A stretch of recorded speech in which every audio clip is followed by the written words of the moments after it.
Welcome back to the Hideout. We are the usual rejects. My name is Neco, aka PP. I am Christian with AAPS Entertainment. One day I will drop the entertainment, but it makes it harder to find my channel without the extra word. And it is only the two of us today. Because Kevin is back in solitary confinement. That fool, he keeps sleeping with the guards. Yeah, that and he killed 5 guys with a lunch tray the other day. Shit was insane, bro. He decapitated someone, or at least almost fully decapitated someone. Their head was dangling. Sure he did. Oh, he did? Oh wow. Okay, well, I'm so fucking impressed. Anyways, we're actually we did get caught last week, so we did. We smuggled some mics up our ass into the, and they didn't find it. They fit perfectly in our asses. I mean, it was super easy and everything. They're little lavalier mics, so we just like a string, just 10 feet worth of cable rolled up in our asshole. And we just kept pulling that shit out. Guards can never fucking tell. I think it was all the booty the poo poo that's caked in our booty crack. That's probably what helped get it through security. Yeah. It smells like shit in here, but hey, guess what? Today we are talking about The Flash, Barbenheimer, Aquaman, The Writer's Strike, Joker, Mission Impossible, and Secret Invasion. So, let's get started, bitch. Yeah, let's do this. So The Flash has finally ended its theatrical run, making less than Green Lantern at the domestic box office. So that is something. That's fucking insane. That's actually really sad. What it do? 270 or what's the exact calculation? You know what? That's such a good question. Wow. Oh, wow. Let me just look into the deep parts of my brain. Oh yeah. You're doing that thing where you roll your eyes back and then you start levitating and you're just going through every file in your memory. I like that. Exactly. You hear that? Yeah, and then you start speaking Latin. That's my favorite part. Don't go too crazy. Last time we had to call a priest to bring you back. Remember that one time we had to pump you full of PCP to bring you back? Of course I remember. Okay, well, my brain isn't working, but we do know that the Green Lantern movie... What the... Bro, why did my Google just turn on? They're just... Are they speaking Latin? Well, I don't know what they were saying. Or are they speaking British? They don't... Wow, they don't want me to say the numbers. So wait, you could have just asked your Google Home. Wait, I got a Google Home. Hey, Google!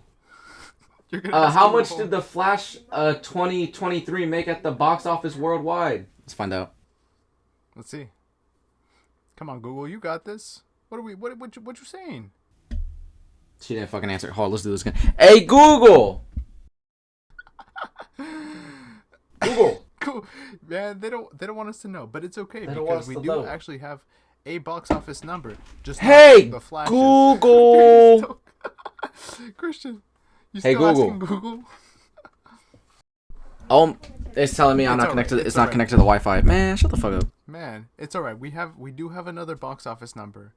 Indiana Jones, as of July 17th, has crossed 300 million at the box office, which means that it still hasn't matched the budget yet of 329, making it putting it on place to be one of the biggest flops in Disney history. And that's actually the lowest gross box office gross for any of the Indiana Jones so far. Because I think Raiders made at least 350 or close to it. Wow, that's harsh. That is sad, man. I mean, hey, this summer movie economy is tough. Because no one wants to fucking go spend buku dollars at the Cineplex anymore because it's just movies that aren't worth it, I liked Indiana Jones. If I spent $30 for 2 tickets to go watch it, I would probably be walking out with a different attitude. That's true. You know what? You're right. Those what is it? Matinee? I don't know. Matinee, yeah. Those are the prices to get because $15-$20 a ticket. Oof. Also, AMC is apparently making their tickets more expensive depending on where you sit in the theater, which I am in complete disapproval of, because what the fuck is that? Yeah, that's absolute chicanery. It is abysmal. Why? Nah, that is so... This chicanery. Yeah, no. So, AMC's gonna have less people going. Oh, yeah. Bro, they almost died. And then the GameStop bullshit brought them back. Gosh, you're right. This is not what you do with your second life, bro. It's like literally saving a heroin addict from overdosing, and they're like, you know what we're gonna do? I'm gonna try PCP like that one dude, Neco Tejada. It's just not gonna end well. Yeah. That's what happened to me. Yeah. And then the CEO gonna come out and start speaking Latin. He's gonna possess all of us so we can go to the theater and pay $18 for the second row where our necks are staring, straight up. We get neck cramps and we're just like, Argh! I know, right? Then we're gonna break our necks. Then we have to sue AMC, and then AMC's gonna pay for our movies for the rest of our life. That's what's gonna happen. I'll settle for free popcorn, even if it's just one time. I love their popcorn. Do it lifetime. I'll settle for at least just one time. No, I'll settle for a lifetime. Christian, come on. Set your standards high. Oh, and then we can get those fancy AMC popcorn buckets that are literally $30 to $40 fucking dollars. Why are they that much? What Bro, the fuck? Plastic. It's just plastic. It's recycled plastic. Why are they $40?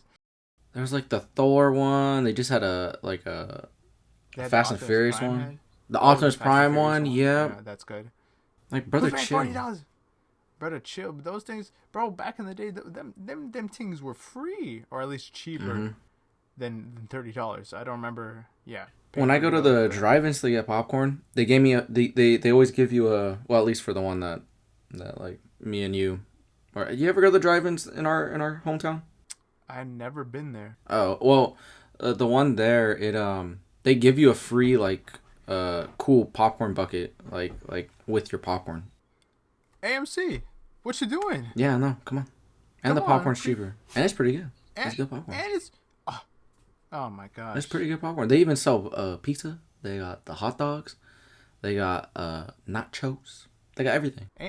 AMC, what are you doing? Yeah, that's why. You know what else? You know what else is not good though? That Aquaman 2 has had 3 rounds of reshoots. How is this? Dude, it is crazy because obviously they had the first round with wow, I'm blanking with it was Keaton, right? Keaton, yeah, it was Keaton, and then the second round had Clooney. Oh, it had Clooney? Right? I thought it had Affleck. I think Affleck was the third round. Or maybe you know what? There was a variation there, but we know that there's been 3 different versions of Batman in the film, and now none of them are in the film. Yeah, boo. Which kind of sucks. But here we do have a couple notes. The film has had several uninspiring test screenings. One insider said that the underlying issue of story clarity has been an ongoing concern. Like we just established, no version of Batman is now in the film. And a recent 5-day reshoot went well enough that they ended early. Oh, wow. So, yeah, but overall, that doesn't seem like a good sign, if we're being fair. Yeah, I'm shocked. It's like I'm shocked, but I'm not shocked that Warner Brothers did allow more reshoots, like the reshoots for all that. And I'm sure Gunn is the one that initiated it, but yeah, man. I mean, the movie's been pretty much done for like the past year and a half, and just nothing good has come from any of these test screenings. Like, I haven't heard anything positive. And not at all. Like, once again, like, I don't really like trashing things all that often, especially since, future career and all that. But yeah, of course. No, I get that. I'm just not the biggest fan of that first Aquaman. I've been thinking about rewatching it. I think there are some really good elements to it. Sorry, my dog gets really hyped up about the Aquaman movie. He knows he's a big fan. I gotta be extremely careful. He's not happy about these reshoots. He's sorry. Waiting for the movie. I know. George Clooney's his favorite Batman, so he's kind of pissed right now. Buddy, I'm so sorry. I gotta explain my feelings on the first Aquaman movie. Can I do that? All right, he's not saying anything, but that's fine. We'll roll with it. But no, the first one, I think the action sequences are incredible. The visual effects are for the most part, like, jaw-droppingly stunning. I think it's the most... when it comes to a visual effects standpoint, it might be one of the better looking out of the DCU, which is hard to say because Snyder's, Snyder. Yeah, Snyder Cut's good. Yeah. Yeah, and just the cinematography and just all of that, but I mean, like, just on a, I guess, CG standpoint is what I'm talking about. Like, it's fucking trippy, like all those underwater sequences and the trench and just the big ass crab thing. It's pretty cool, and like Atlantis itself looks insane, and the type, like the organic type of technology they have, everything just very creative, and the direction itself is really good. And this might sound stupid, but like the color grading and just the vibrancy of that movie, it's so beautiful. Good. But on a story standpoint, I don't know, I can't remember. And really just hyped it up all for but the story, it's just and the thing is, I was actually really excited for it because James Wan is my personal favorite horror director. I mean, Insidious, the Conjuring movies, Saw, this man is just incredible. And like, I think especially with the Conjuring films, his directing style is so good. He kind of has that he just knows how to let the camera breathe life. Like, the camera feels like a true, like, physical being. And I absolutely adore that about him. Him and Shyamalan, those are two directors where it's like the camera feels alive, And I did feel a lot of that in the first one. But at the end of the day, wasn't really the biggest fan. I don't hate the movie, but I think it was alright. It was just alright. It was just there. Okay. I don't know how the fuck it's the most... It's not even just DCU. It's all of DC. It's the highest grossing DC movie of all time. Somehow. Maybe they could just, like, strap a camera onto a shark. Call it a day. Yeah, for real. There you go. You want to really make the camera feel alive? Make the camera alive. Come on. Put some organs in that. Slap some organs. Some testes. Call it a day. Man. Hopefully, everybody's forgotten about Aquaman too. Also, It's like, who's talking about this? It's sad to say, but it's true. Just two losers in a jail cell. We're just two losers in a jail cell with lavalier mics from our asshole. Yeah, it's actually like I learned how to like self-conduct electricity. I know you're still working on it. But yeah, the mic is up my ass right now. Like, the plug is up my ass right now as we speak. In fact, I don't even know how we're recording this.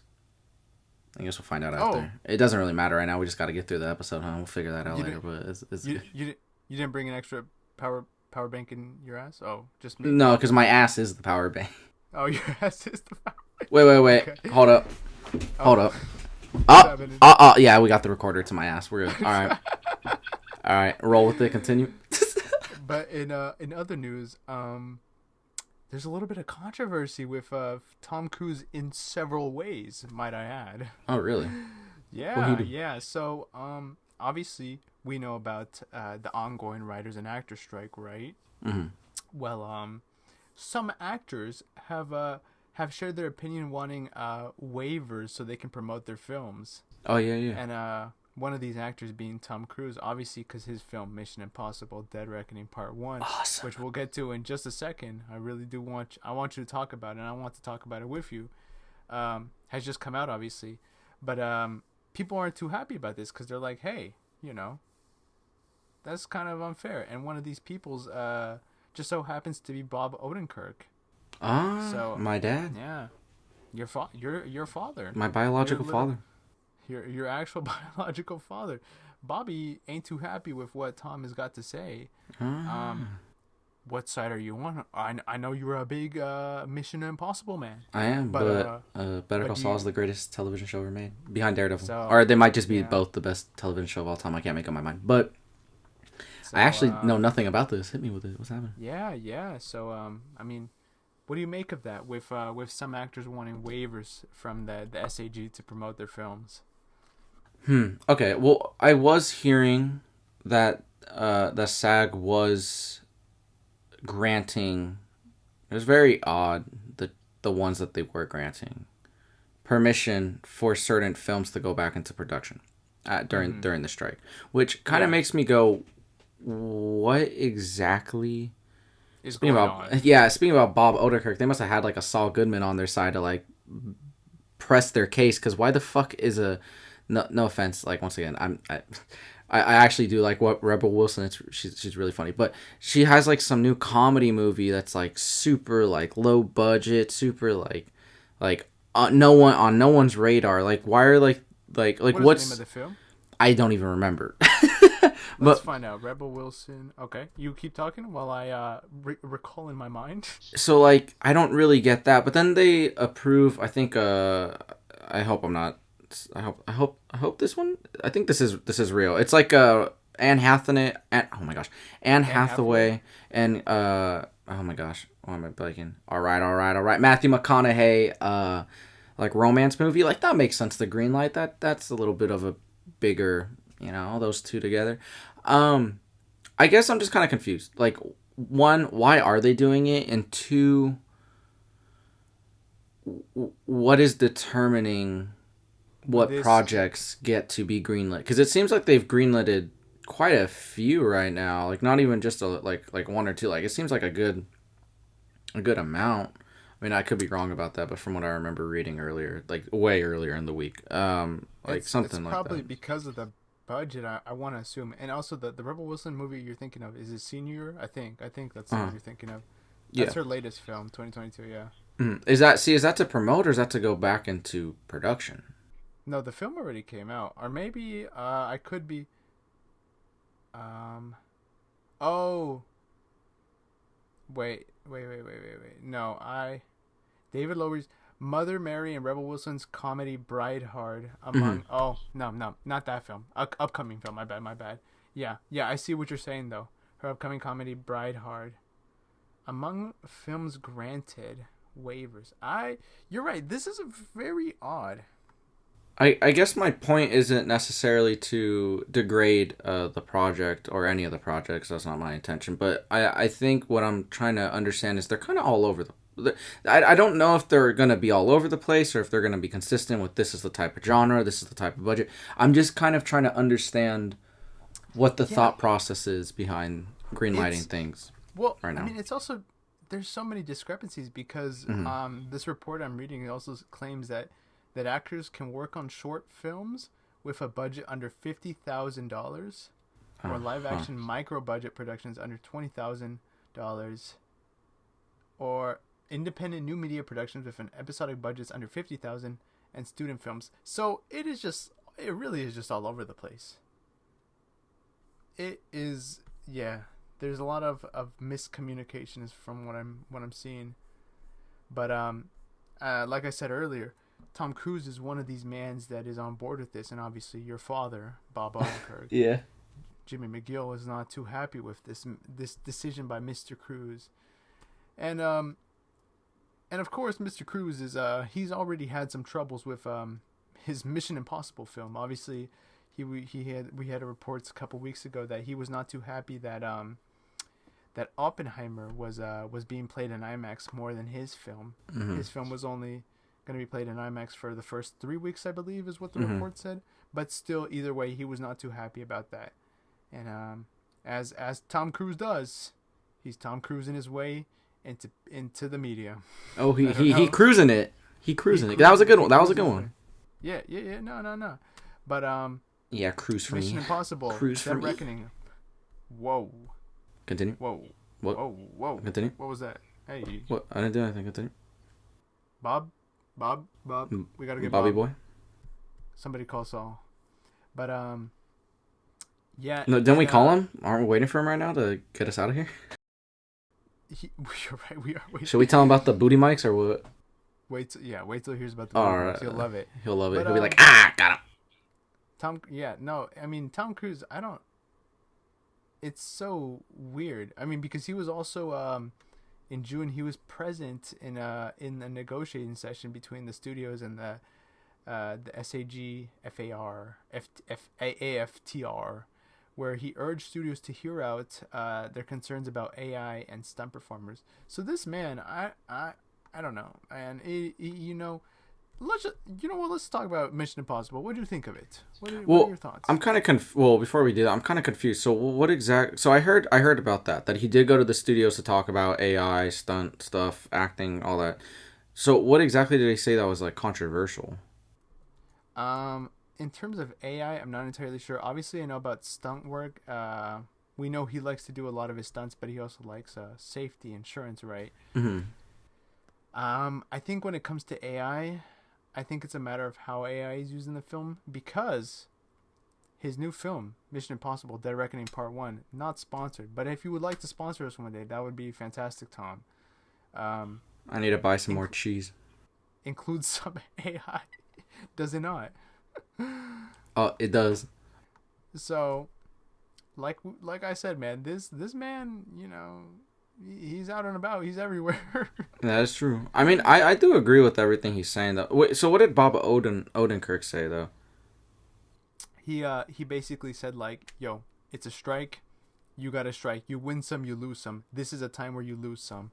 You're either with us or you're not with us. It's that type of thing. Because the way he said it, it kind of makes it seem like it's like Tom Cruise is like switching sides. He's here, he's there, that type of thing. Oh, so like he's kind of all over the place. Yeah, like he's actually all over the place. Yeah, he's not fully in support of the actors, not fully in support of the studios. But Tommy boy, come on, man. But what do you think about it? Dude, it was so good. I was like fucking. I snuck in a whole bunch of popcorn through my jacket. That shit was so good. Yes, the popcorn was good. Yeah. Wow, really tells a whole lot about the film. It had nothing to do with the movie, but that's my review. Popcorn prices are insane. Seats were good too, I did get good seats. Good recliners, good seats, nice looking screen. It was good temperature outside. Actually, what happened was I went on a Tuesday because I couldn't go opening day. Like I usually, man, this month has been nonstop movies, and like and I literally can't afford to go on opening weekends. Yeah. But so I was like, okay, I can wait till Tuesday. Yeah. Let me get that matinee price. I went in, right, and first I was all like, my girlfriend, she spent the night like unexpectedly. We just she was helping. I think she was helping us with the short film that me and Kevin are working on, and Neco actually helped a lot too. That's true. I was in it. That is to be. Oh, and you're an actor. Your big scene, your big dramatic role of mean friend. Mean friend. Oh my god. It's going to be a cinematic masterpiece. And if you don't think so, you're probably right. But anyways. Are you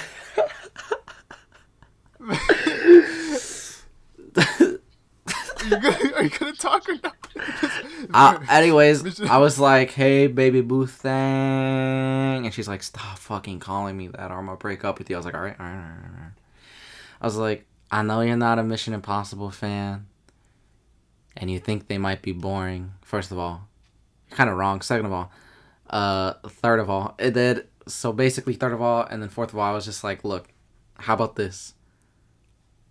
I go to see Mission Impossible, and you either come with me or you don't. I don't know. And then she was just like, what if I just went to see another movie while you watch that? And I was like, oh my god, you're a genius.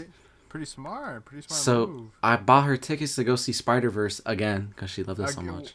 Why and then watch Spider-Verse? And to go full circle, the second time I watched Spider-Verse, I took her to the drive-ins opening weekend, and that's where I got the popcorn bucket, and it was a Puss in Boots popcorn bucket, and it was incredible.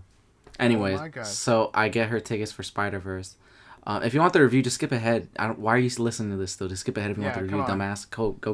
Oh my god, why are they talking? It is our podcast. We do whatever the fuck we want. Anyways, there's timestamps. Yeah, it's gonna say what the fuck is this. Anyways, skip if you don't care. Skip if you don't care. I don't give a fuck. Nobody fucking watching this. I can say whatever the fuck. BigBootyFartShark.com.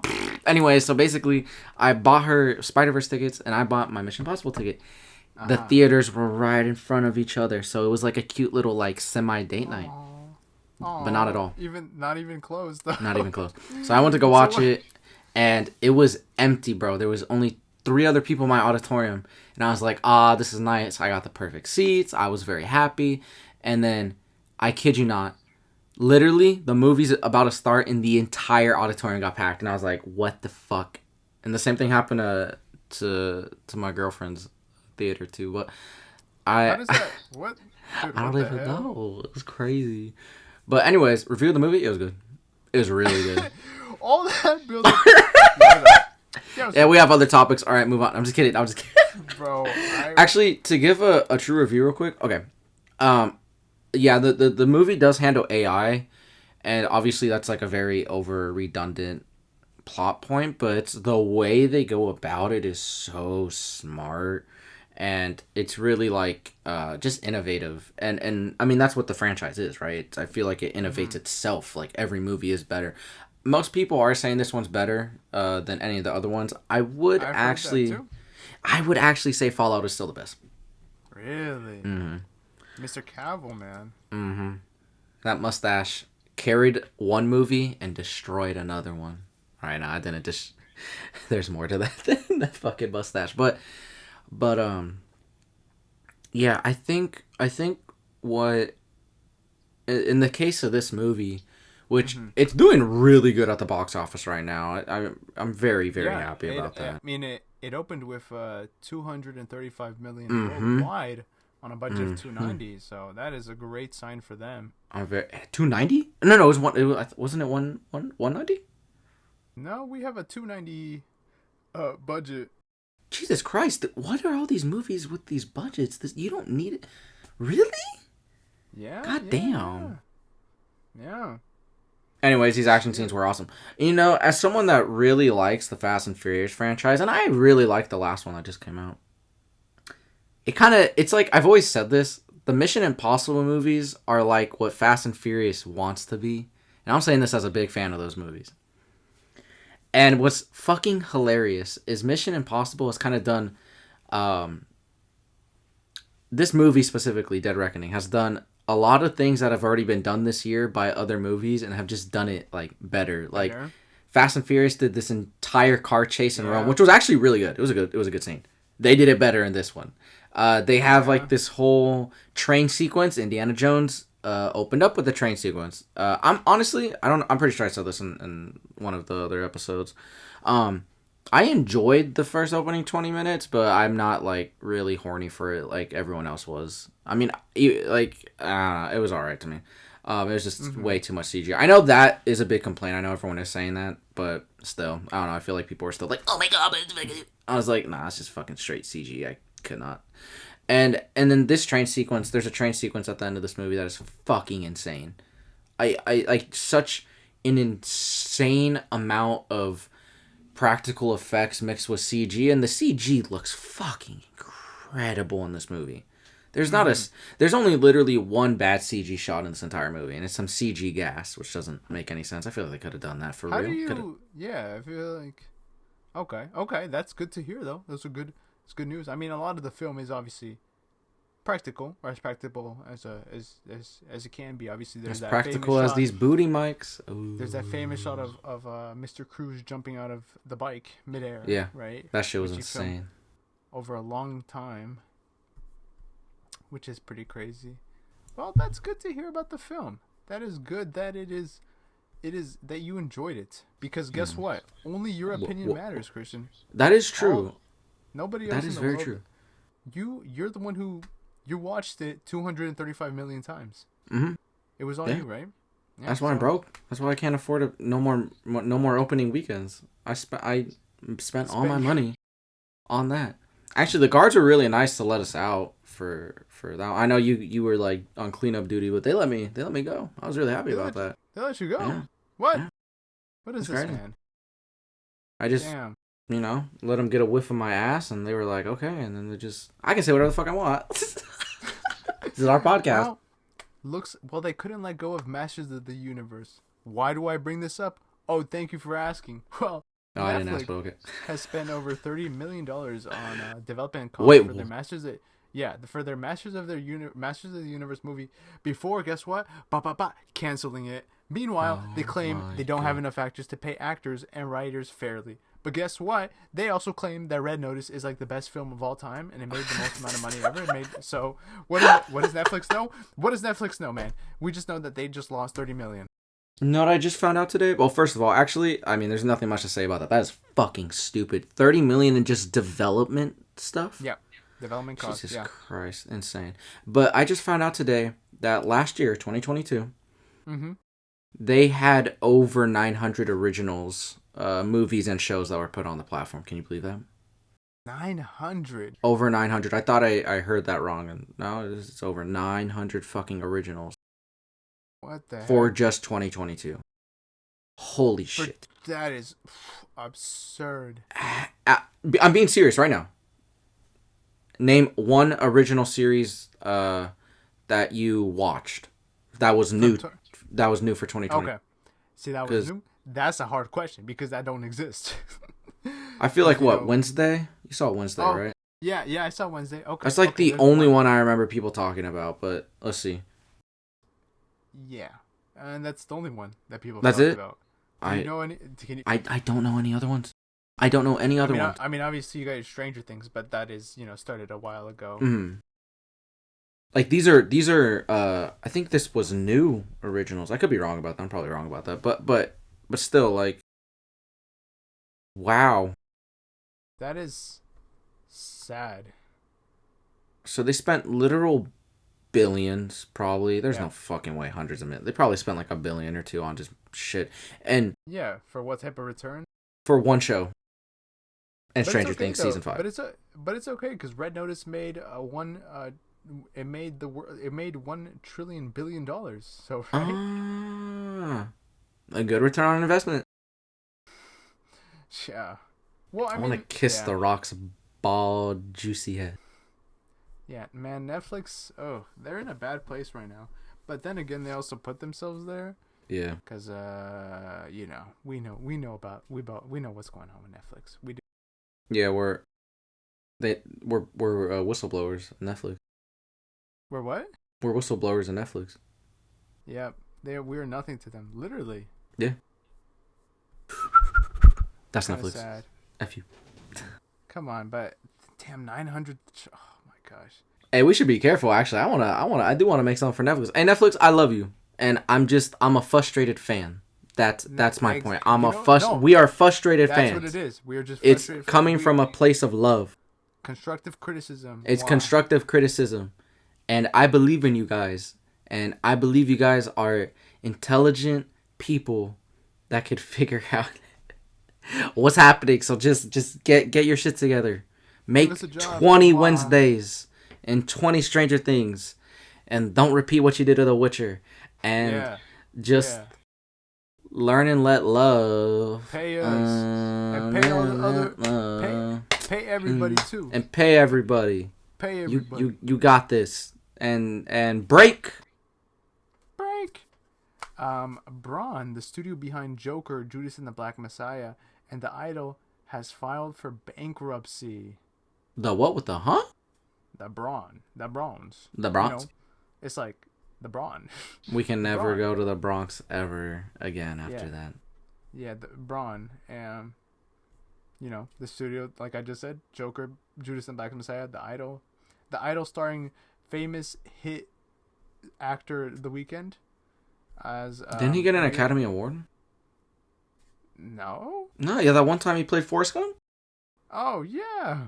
Yeah. Well, sucks for him because his show, The Idol, that studio is gone. They are bankrupt. Damn. Yeah. Can I be honest? Dude, I didn't even know they existed. I'm really sorry. Neither did I. I learned about it. I'm so sorry. I feel bad for laughing, but Jesus. Hey, we're sorry. Sorry, Braun. Sorry, Braun. Hey, it's okay. You Braun. got this. You'll come back one day. You got this. I don't think they're gonna come back. Nah, they might. Okay. And give us some kombucha. Slap them on the ass. They'll come back. Oh, sorry. Okay, Braun. Sorry, Braun. Oh, they also made licorice pizza. Sorry, Braun. And the mule. Oh shit. Yeah. Well, sucks for them. Next topic. Dude. But you know what doesn't suck? Jenna Ortega and Paul Rudd will star in A24's Death of a Unicorn. Death of a Unicorn. Yeah, I heard about this. A film that follows a father and a daughter who run over a unicorn on their way home. You know, it's A24. It's probably gonna be good. Mm-hmm. With those two actors, yeah. There's not much to say here, but yeah. I mean, you know, like that. It's supposed to be like a moral dilemma on like the unicorn can cure like all diseases, and they don't know if they should like give it up to science or not, or like fix it up and release it back to the wild.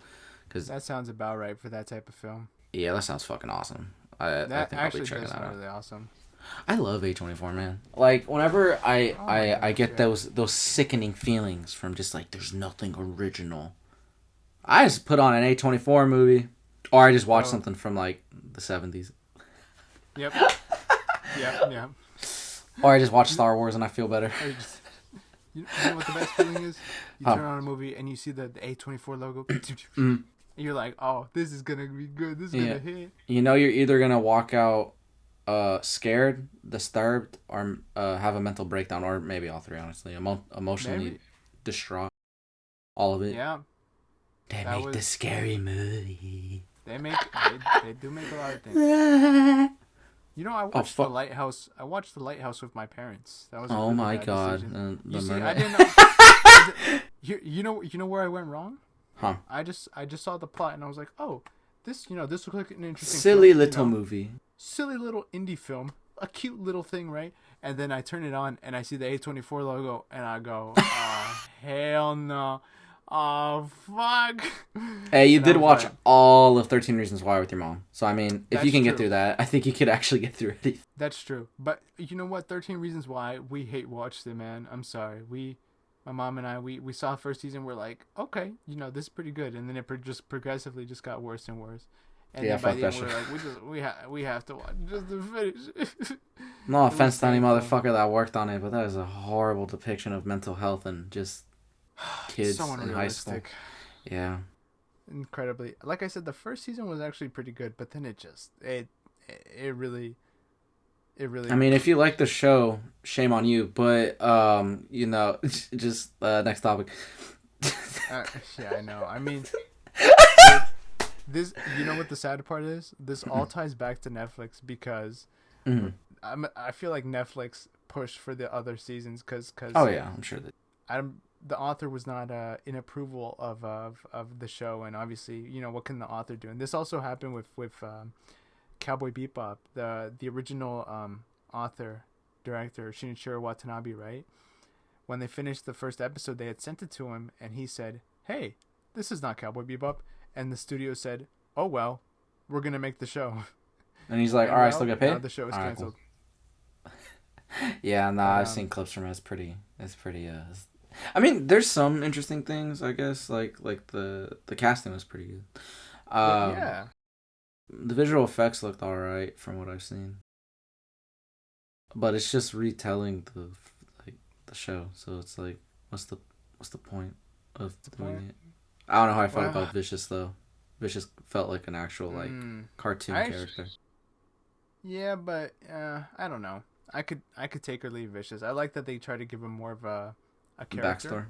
Backstory. Yeah, more of a backstory, more of a character. Because in the show, he's very much just the antagonist, but that is also what the show is trying to do. You're not trying to focus on Vicious, you're trying to focus on Spike, but Vicious, all he'd be like, the war! Spike, I'll kill you. Raven bird thing. Spike, I'll kill you. Women. I secretly want to kiss you, but I'll kill you. Yeah. What? Or was it Julia? Yeah, not Julia. A live action / animated hybrid Lego movies in the works with Adam and Aaron E set to direct. It's not going to take place in the Lego movie franchise, but I think this is actually going to be pretty good. I was pretty sad when Warner Brothers lost the rights. I mean, it's just like Chris Lord, Phil Miller, or is it Chris Miller, Phil Lord? Chris Miller, Phil Lord. They're my favorite. They're my favorite writing duo of like all time. I mean, like literally they. They are good. Yeah. Yeah.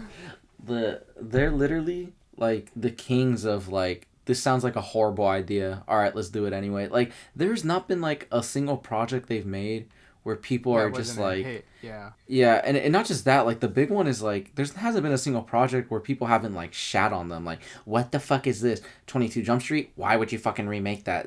Fucking everyone's like one of the best comedy movies of the past like decade. And then Lego Movie, why the fuck? That's just gonna be a cash grab. Grown men were crying afterwards and were yelling at their TVs when they didn't get nominated for best animated picture at the Oscars. They do Cocaine Bear. Well, they didn't write it, but they produced it, and it's like, what the fuck is that? Cocaine Bear was fucking awesome.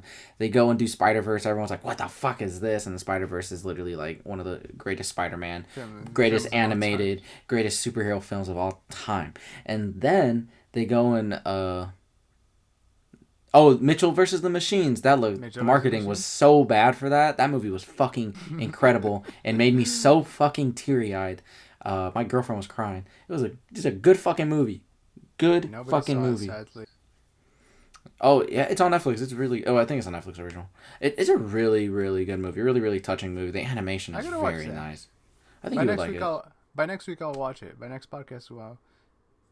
Yeah, they've worked on a lot. They know they can make their stuff, and so I don't know how I feel about it. I don't know. I mean, and they made Kanye West not racist too. Oh yeah, that's right.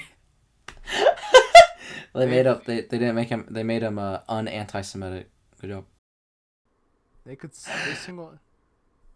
Dude, they should write. They should have written Oppenheimer. They should write a Kanye West movie. They should write Oppenheimer. But speaking of Oppenheimer, Christian, I don't know if you noticed, but it is actually a big weekend for us. Not so much Tom Cruise; he's not too happy about this, but it is Barbenheimer. We're not gonna talk exactly spoilers about the films this week because we're broken. We have to wait to watch it. But that's true. But next week we will talk a lot about Barbenheimer. Yeah. But we do have some things surrounding the film. Let's see. Oppenheimer grossed $33 million on its opening day. Oh damn!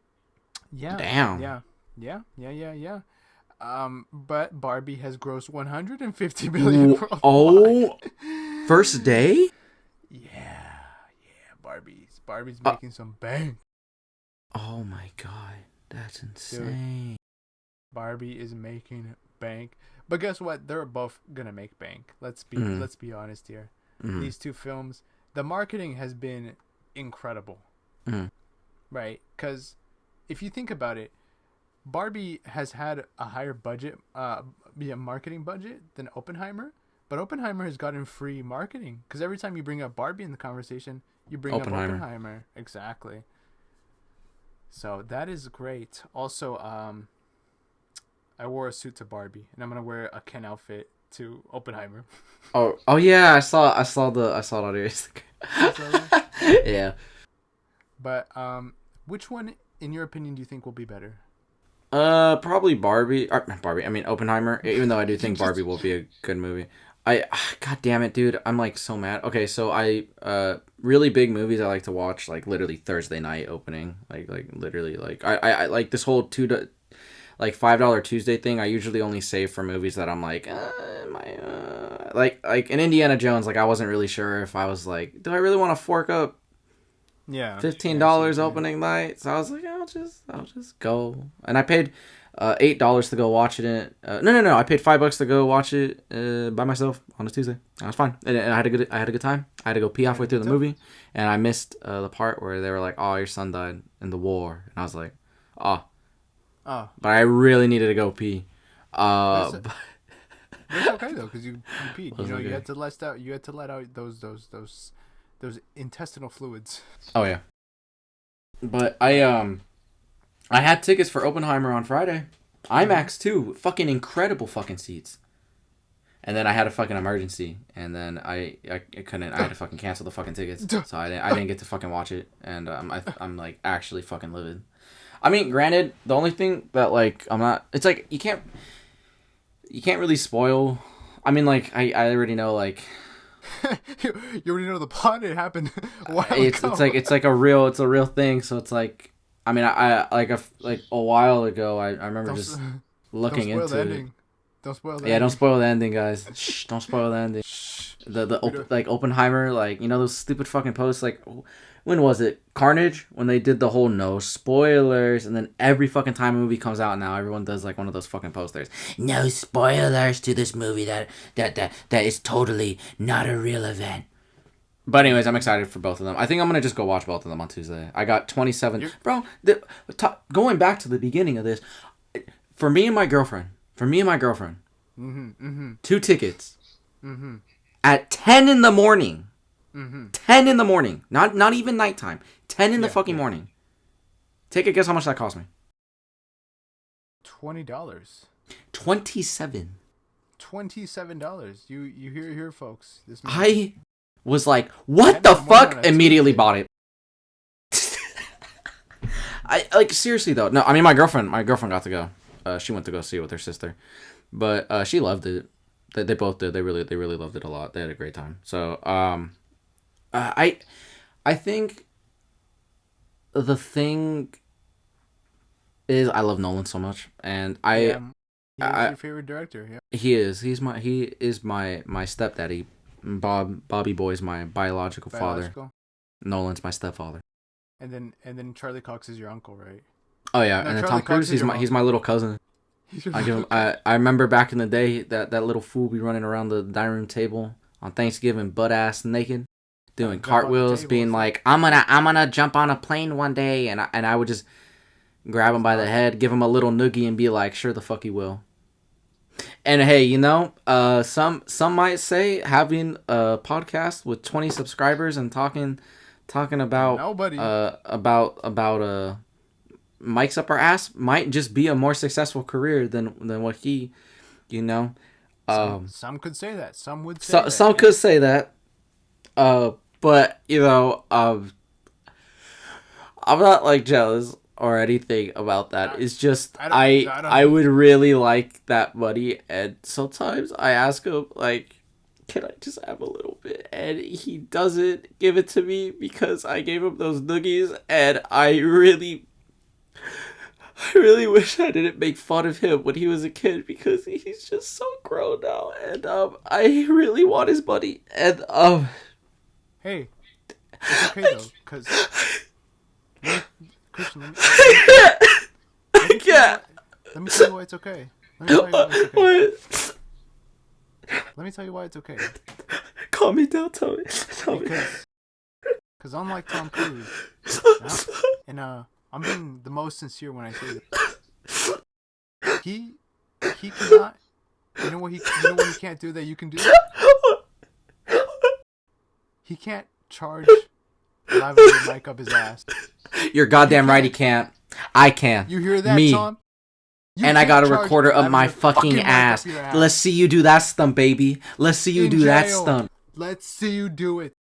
No, Guys, so honestly, Mission Impossible: Dead Reckoning crazy. 2, we are gonna stuff a mic up my ass. We're gonna stuff a plane, a train, and a motorcycle up Tom Cruise's ass. It's all going and then we're gonna just shoot him off into space. Duct tape him to a fucking rocket. Just guys, it's took me several months to practice. I had to, my ass. I had to expand my ass. Oh my goodness, Tommy boy, we know you are suffering with Christopher Nolan and Greta Gerwig right now, though. You know, Oppenheimer was shot in 57 days. That pacing is insane. 57 days. 2 months. And they had to build all of Los Alamos, or Alamos, whatever the fuck. They had to build, like, everything with the set dressing, like, time period. Goddamn. 45 days? Yeah. 57 days. Oh, 57.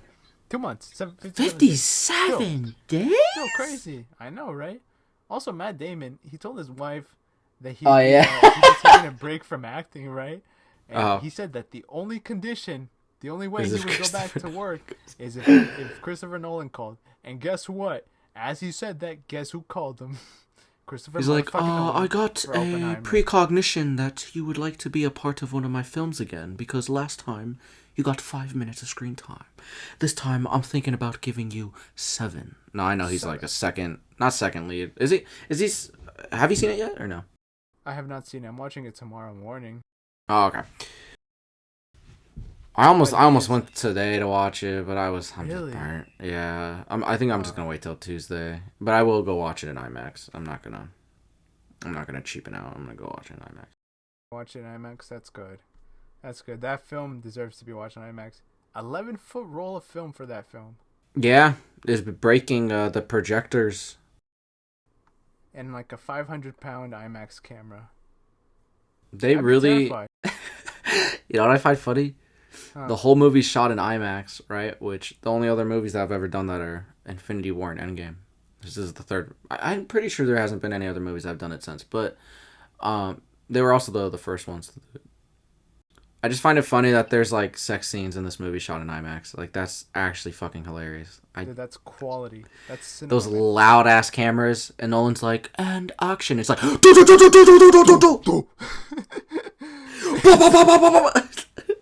all right, guys, that was a beautiful take. Let's do it one more time, bros.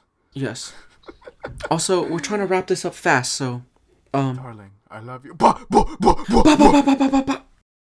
57 days. Let's go. 57 fucking days. That's insane. Yeah. Beautiful sex scene. I love the part where you cheated on your wife. All right, now continue. Yeah, we're gonna film the affair scene today. Gosh, I wonder how much of the film length is just the sex scene. Oh, it's 11 feet. It's 11 feet. They wanted to just really capture the whole thing, the whole scene. To stick on Nolan, actually, you know what I find really fascinating? This is his first R-rated movie since Memento. Yes. Right? Yeah. And Dunkirk, right? When he did Dunkirk, the studio straight up told him, like, you're gonna go R with this, right? Because we'll let you have an R rating, and he refused. He took the PG-13, and for this he took the R rating. But because it's interesting, yeah. But the thing is, like it is interesting though. Like I guess like the language, sure, you would. I feel like this would be more of an R rating. I thought it would be more of an R rating just because of the subject matter. Mm-hmm. Obviously, this film deals with, the beginning of the atomic bomb, and I don't know, I don't. But then again, Dunkirk is also about a war. Mm-hmm. So it could be the language. I don't know. I think it's maybe more so how they discuss the events of that occurred around Oppenheimer and his history, his involvement with history, more so than anything, and that's why it's rated R. But I'm excited for this film. I think it's going to be a cute little fun indie film. Aw, how sweet. Only $100 million. I have seen Barbie though. Have you seen Barbie? I haven't. I'll watch it probably Tuesday. Okay. I won't say too much right now because obviously I want to save my thoughts. But I will say, it did make me cry. It made you cry. It made pussy. No, I'm just kidding. You say that, and then next Thursday you're gonna be coming here. I'm like such a what's the word? Not crybaby, but like yeah, I get pretty emotional in movies pretty easily. I cry a lot in general.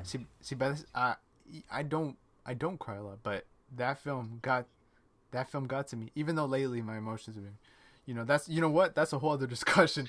But it was a great film. I'll just say that. But we'll discuss more about that later. Your emotions? Yeah, that's in our podcast called Neco's Emotions. That comes out every Wednesday, and Wednesday usually partakes with me and him crying, and Kevin is just eating a chicken chipotle bowl with guac. Yeah, while his dad is in the background. Also, usually they're arguing. That podcast is private. You have to email us personally if you want to see it. Oh yeah. It's only $5. This one does actually have like a video. Usually we have a visualizer. These ones are videos, and we are usually butt ass naked, crying, hugging each other. And Kevin usually has guac all over his everywhere. And his dad's behind the camera. Also butt ass naked. But the thing is,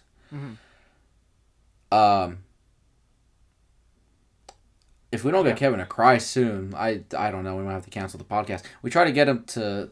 I think the only option is just to like call up Christopher Nolan, make some nuclear warheads, and just bomb every Chipotle. In this whole world. That'll get to Kevin, man. Oh, then it'll be a sad day in history. Oh yeah. It'll be a really sad day. You think Nolan's gonna watch Barbie and cry? I hope. Yeah, dude, Nolan. See, here's the thing. Nolan is such, people. He's such a lover of just every type of movies. He said his dream is to direct a Mission. No, I don't. Yeah, Mission Impossible film. He said that, or you mean 007? I'm thinking about James Bond. My bad. Yeah. No, he's a humble dude. He's actually really humble. He just happens to be a genius. That's all it is. Yeah. I mean, people just think that he's this ultra serious, nah, dude. I mean, literally, he watches the Marvel movies. One of his favorite movies of all time is Tokyo Drift. He has said that so many times. He loves watching the Fast and Furious movies. Those are just some of his that's one of his favorite franchises. He literally just recently on the press he was he straight up said Robert Downey Jr. as Iron Man was one of the greatest castings in movie history.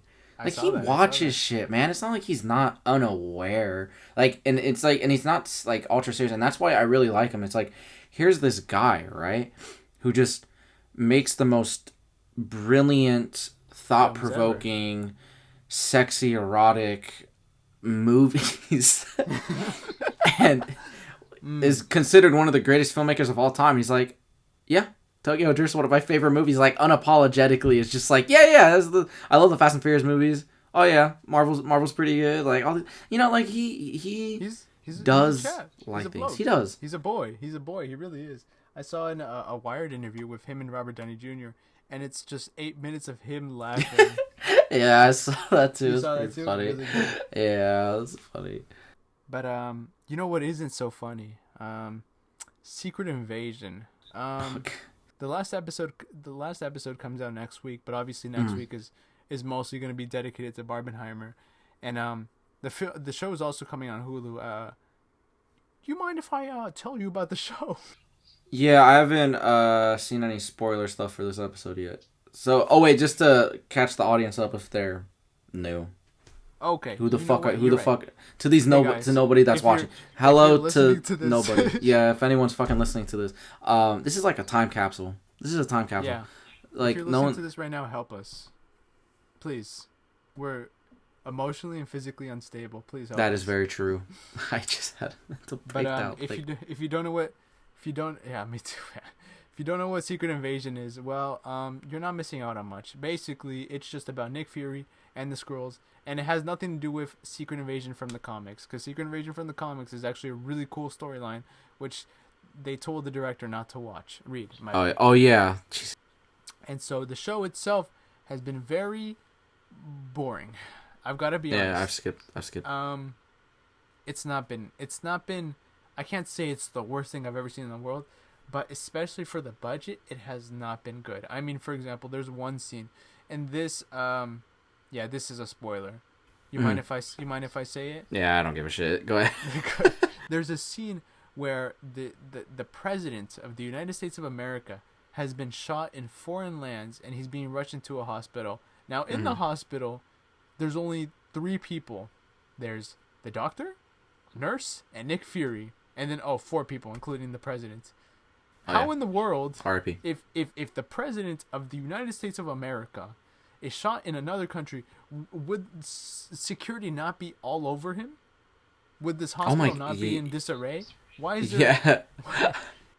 That is just one example. The film, has been very dull. And it does what a lot of Marvel projects do, where they take a villain, right? And you're like, maybe I get his ideals. This person, they're making a lot of sense. And then what do? They kill an innocent person, and then you go, well, see, that's not kind. Be nice. Nice thing to do. Come on. Yeah. Go on timeout. Think about your actions. The show has been dull, and also they did for a show called Secret Invasion about Skrulls pretending to be humans. They've only had one big character be a Skrull, and the way they did it was very underwhelming. And it is James Rhodey. And the way they did it was over a phone call. And also, If James Rhodey's admitting that he's a Skrull over the phone call, couldn't the lines be tapped? There's a lot of discrepancies. But the show itself, story-wise, it's just been kind of dull. It doesn't follow the traditional like structure of like the 6-episode Disney Plus Marvel shows that we've seen thus far. But like it also rushes at the end. It feels like the opposite. It feels just like what's gotten done. Exactly. Because the first episode, let me tell you, Christian, the first episode we established that the Skrulls, they want to look for us, they want to take over Earth because they're sick and tired of being refugees, right? Sounds good. So what do? They bomb a festival to make their presence known. Okay? We're here, bitches! We're Fuck this festival! So they bomb the festival, right? And then what do they do afterwards? They do absolutely nothing. For the next 3-4 episodes, they talk about how, hey, we wanna take over Earth because we want freedom. But guess what? They don't do it. And then what does the villain do? Hey, I killed you because you disagree with my point. And then it goes back to the whole, well, that's not a nice thing to do, buddy. Come on, pal. Come on. Also, the guy really the guy who played the villain, Gravik. Oh. That's the name of the Gravik, yeah. Gravik. He also appeared in Barbie. Seriously? Yeah. As a Skrull? As a Skrull, yeah. Oh, okay, cool. Just wanted to know that it was connected. Just wanted to make sure. Right. Which is very weird. His name is Kingsley Ben Adir.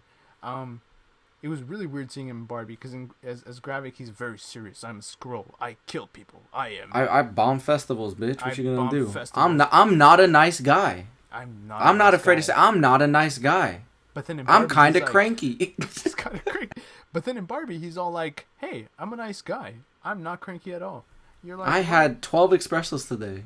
I am a nice guy. I'm feeling alive. But yeah, Secret Invasion. I'll give you my quick thoughts next week once the show wraps up. But thus far, I don't think it's good. I mean, we established this a couple weeks ago. It's not been. Yeah. It's not been talked about.